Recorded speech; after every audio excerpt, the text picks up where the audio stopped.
Bienvenue à toutes, à tous, et bravo pour cette énergie, je vous ai vu danser. Alors, on ne va pas les voir danser, mais on va adresser plutôt un sujet sérieux, le rôle du DSI de demain. Alors, on a parmi nous Hilde, DSI du CHU de Reims, Olivier Boixière, DSI de Vivalto, professeur Pierre Corby, président de la CME du CHU de Poitiers. Bonjour. Alors, aujourd'hui dans le numérique, on a énormément de transformations, c'est pas nouveau, ça fait une vingtaine d'années probablement qu'on est tous challengés. Et on voudrait aujourd'hui adresser les nouveaux challenges de la DSI et comment est-ce qu'ils arrivent à transformer l'essai et à apporter des solutions pas uniquement technologiques, mais qui vont avoir un impact sur le soin. Alors j'aimerais commencer avec Hilde. Et alors après plusieurs années au CHU de Reims, comment vous voyez aujourd'hui votre métier dans 5 ans? Comment est-ce que les nouveaux axes stratégiques vont être définis selon la DSI en accord avec l'ensemble de la communauté au sein de l'hôpital? Bonjour à tous, c'est bon, on m'entend bien? Ouais, nickel. Donc pour moi, la transformation, elle est déjà bien en cours partout, dans tous les SI de France. Et nous, ce qu'on a mis en place, on a une commission de la stratégie numérique où tous les acteurs de l'hôpital participent. Et on a mis en place depuis 2 ans un bureau de la stratégie numérique. Et j'aime beaucoup ce terme qui est employé dans la thématique de chef d'orchestre. C'est ce que je te disais, on n'est pas là pour choisir les solutions, mais pour accompagner, pour orchestrer effectivement. Et donc, dans ce bureau de la stratégie numérique, on permet à les 8500 agents du CHU peuvent déposer un projet en fait. Et dans la fiche projet, on peut indiquer, nous, ce qu'on cadre, en fait, on met un cadre. On va vérifier tout ce qui est sécurité, RGPD, la cohérence du SI. Donc ça, c'est super important.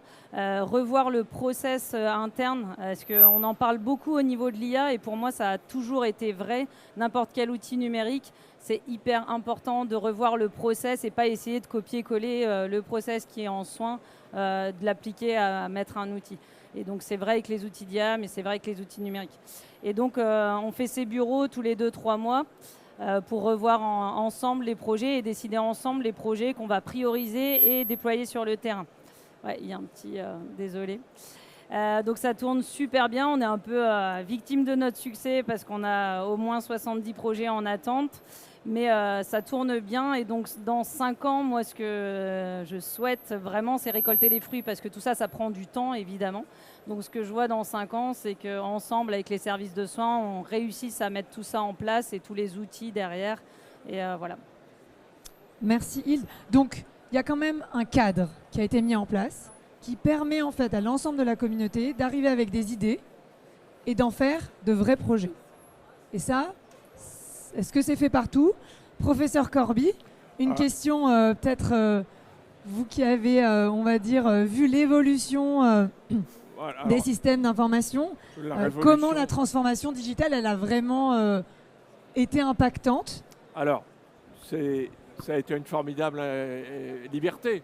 On était parti des piles de dossiers papier craft et le dossier au bloc opératoire, on affichait les radios. Et maintenant, on a tout sur place. Où qu'on soit, même en télétravail, on peut consulter les dossiers des patients. On a eu l'imagerie dans les salles d'opération. On a eu les reconstructions 3D dans les salles d'opération. On a eu fini les visites avec les chariots de dossier et tout. Alors, ça a été une formidable liberté et ça a été aussi une formidable dépendance. Parce que d'un autre côté, on n'avait pas le choix. Il fallait se mettre dans le pied de l'informatique qui aujourd'hui peut échapper à la numérisation.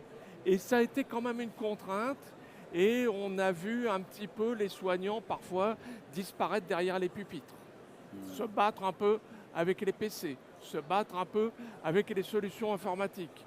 Voilà, alors là-dedans, la DSI, le télétravail, la télémédecine, c'est devenu un peu la seconde architecture de l'hôpital.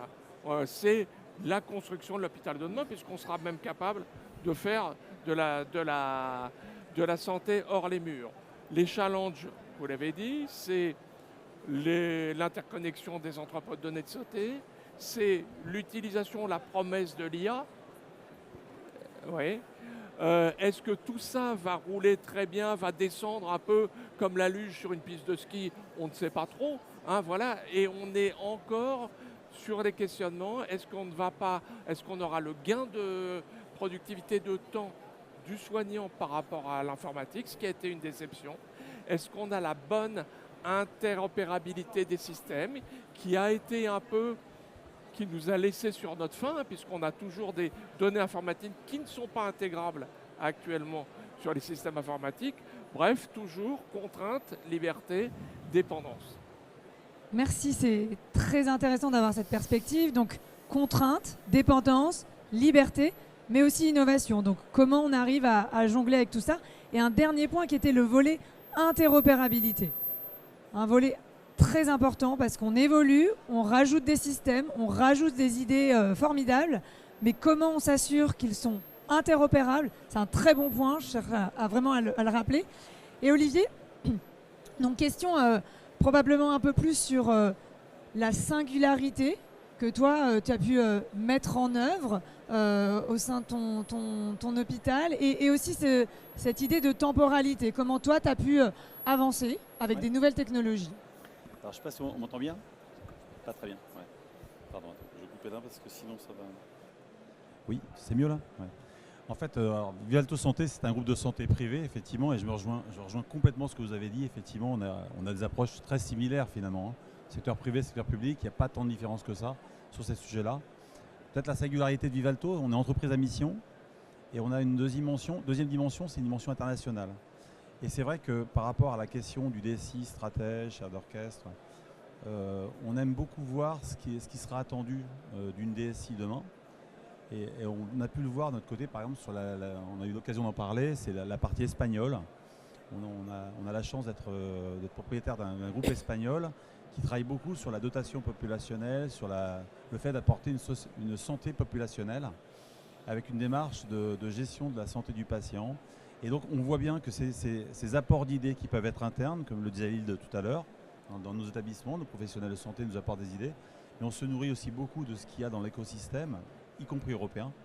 Et ça, franchement, c'est pour nous en tout cas des inducteurs qui sont extrêmement intéressants pour nous amener à un système d'information qui demain n'est pas un système d'information qui sert le soin aigu, uniquement le soin aigu, mais bien la capacité à gérer le patient dans sa dimension globale de citoyen.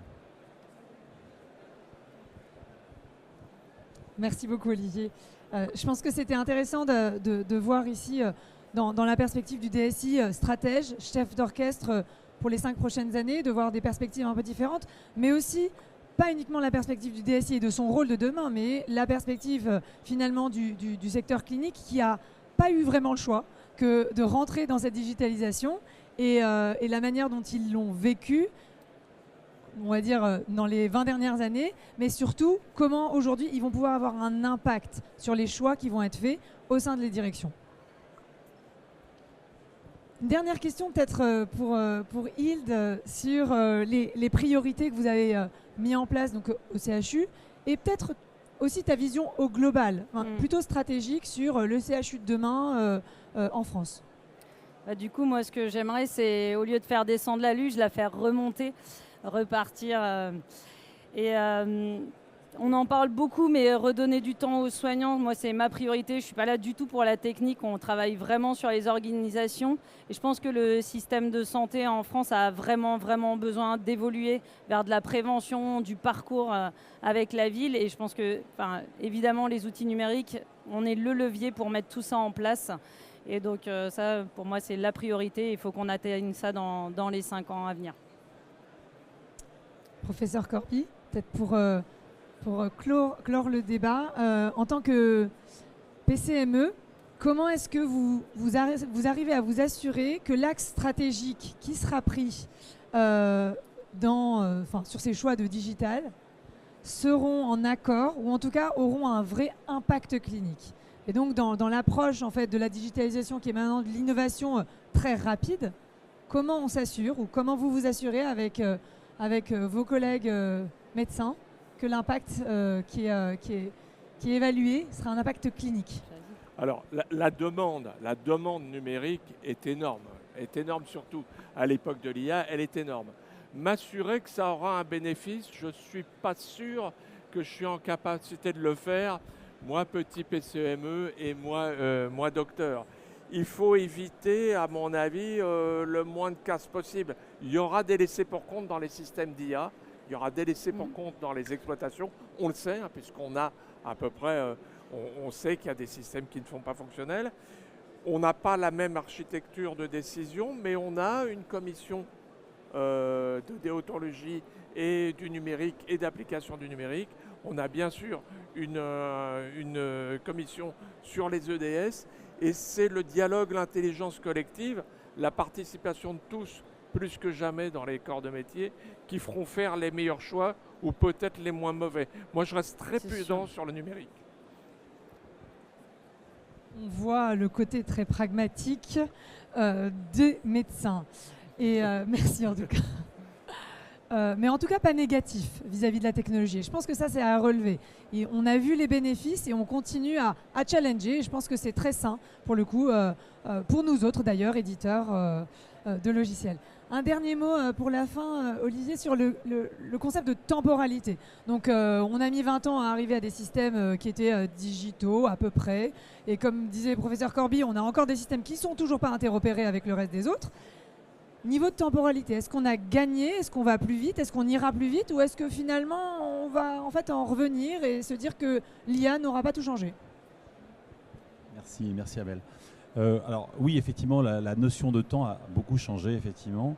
Là où avant, sur des schémas directeurs de 5, 10 ans, qui était vraiment la donne habituelle dans nos groupes, je crois qu'on a des fans de luge, donc c'était pas vraiment de la descente en sprint qu'on faisait à l'époque, c'était plutôt des chemins de randonnée, et puis on avait un peu de mal. Là, on voit bien qu'aujourd'hui, le secteur a complètement évolué, et on va beaucoup plus vite, il faut être très agile. Donc on se retrouve face à des demandes pléthoriques des utilisateurs, ça vient de partout. On a des accompagnements, des changements accompagnés, en particulier sur l'IA, effectivement, avec toute la promesse de l'IA, mais également tous les risques liés à l'IA. Et donc on voit bien qu'aujourd'hui, on doit de plus en plus être en capacité de poker, enfin en tout cas faire des pilotes sur les initiatives, pouvoir vraiment les cadrer avant de pouvoir les généraliser. Et donc on a une notion d'agilité qui vraiment se fait fort là, en collaboration forcément avec l'écosystème, en particulier les éditeurs. Et donc là pour le coup, on a quand même un gros enjeu. C'est s'assurer que cette IA, qui est une vraie promesse, devienne vraiment un gain pour nos professionnels de santé, d'une part, nos soignants, parce qu'effectivement, tout ça, il y a du gain. On imagine bien la qualité de vie, conditions de travail qui va s'améliorer avec ces outils-là. On pense à l'IA ambiante, par exemple. Mais on a également un gain pour nos patients, pour l'expérience des patients, ça on peut l'estimer. Pour le coup, il y a une promesse, elle n'est pas encore complètement capturée et on est en train de voir comment on peut accompagner au mieux et pas être un vecteur, un frein, parce que côté IT, on peut être vu aussi un petit peu comme des freins. Et donc, c'est éviter de voir se développer du shadow IT. Donc, pour le coup, on a vraiment un gros challenge, c'est de devenir très agile de notre côté pour pouvoir accompagner cette révolution qui est en marche. Merci beaucoup. Alors pour conclure, si je retiens bien, et vous avez le droit de lever la main si je n'ai pas bien compris le message, le DSI de demain, c'est plutôt un DSI chef d'orchestre qui sera agile et qui permettra à l'innovation d'avoir un impact clinique réel, qui est mesuré et qui puisse permettre à l'ensemble de la communauté d'avoir de nouveaux outils. Est-ce que j'ai bien reformulé? Parfait. Je vous remercie beaucoup. Est-ce qu'il y a des gens qui veulent poser une question à tout hasard? Je me permets quand même. Non. Merci à tous. Merci à vous. Merci pour votre temps. Bonjour, Morgane Borvin de DSIH. Sur cet aspect chef d'orchestre, donc on a parlé des soignants, des différentes commissions, etc. Comment tout ça s'articule avec les éditeurs qui, eux, ont des solutions à vendre et n'ont peut-être pas encore cette agilité que vous voudriez avoir? Donc, quelle est votre relation avec eux? Je répète rapidement, comme on n'a pas entendu, quelle est la relation avec les éditeurs au niveau agilité? Comment est-ce qu'ils les voient réagir face à ça? Ah oui, ça marche, ouais. Bon, c'est marrant parce que j'en parlais juste avant avec un DSI, un ex-DSI dessus qui est passé côté éditeur. Et on se disait que de toute façon, la seule façon que ça marche, c'est de travailler en co-construction avec les éditeurs. Il y a eu pendant des années un peu un combat des soignants qui étaient, qui rejetaient en fait le privé des hôpitaux. Et en fait, avec ma collègue, on se disait, nous, on a fait du privé, donc on a cet œil aussi, on sait comment ça se passe côté éditeur. Moi, j'ai fait 10 ans de privé avant, et du coup, une solution numérique, quand on l'installe, il faut toujours des ajustements et il faut qu'elle évolue. De toute façon, les pratiques médicales évoluent, donc il faut que la solution évolue. Et pour qu'elle évolue bien, il faut travailler en co-construction avec les éditeurs. Donc c'est ce qu'on essaye de mettre en place. Je ne vous dis pas qu'on y arrive à 100% du temps, mais on essaye au maximum et c'est là que ça marche le mieux. C'est peut-être pour tout le monde en fait. Aujourd'hui, on voit que l'IA, ça va trop vite. 5 ans, un horizon de 5 ans, c'est trop tard. Tous les 6 mois, on va arriver des choses. Et on va arriver des choses qui ne sont pas forcément français et qui ont besoin du cloud. Est-ce que vous êtes, vous, comme des DSI, les cliniciens, d'un esprit plutôt ouvert, agnostique, international, ou vous tenez sur la souveraineté, sur le Made in France c'est quoi votre avis sur ça? Merci. Vas-y. Qui veut prendre là? Vas-y. Alors, c'est un exercice contraint, hein, la souveraineté. Les données patients, hors de question qu'elles soient sur autre chose de souverain. Les données scientifiques, pareil. Il y a des chartes éthiques sur la saisie des données patients sur les EDS.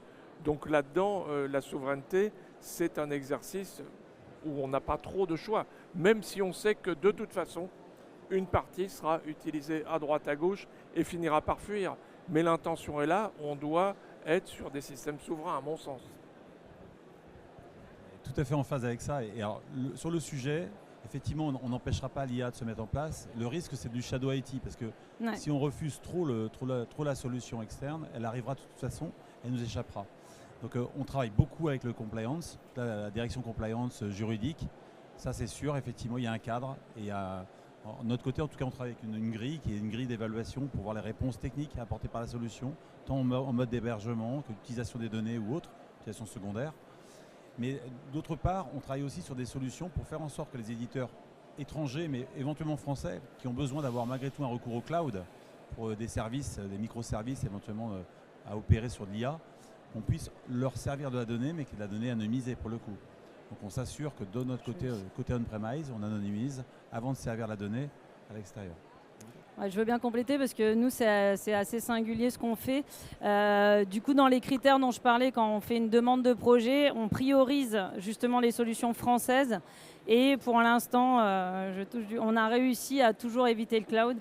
Mais c'est tout le temps un combat. En général, on me dit on ne l'a jamais fait. Là, avec un éditeur pour les urgences, ils ne l'ont jamais fait. Et du coup, ils vont le faire chez nous. Donc, ça va prendre plus de temps, mais on installe tout sur nos serveurs et on a tout en local. Voilà. Mais c'est un vrai combat, effectivement, et ça fait partie des critères de choix et de priorisation. Mais c'est complexe. Et juste pour compléter ça aussi, c'est de notre côté, on a des éditeurs français de toute petite taille qui ont démarré avec des solutions cloud, 100% cloud.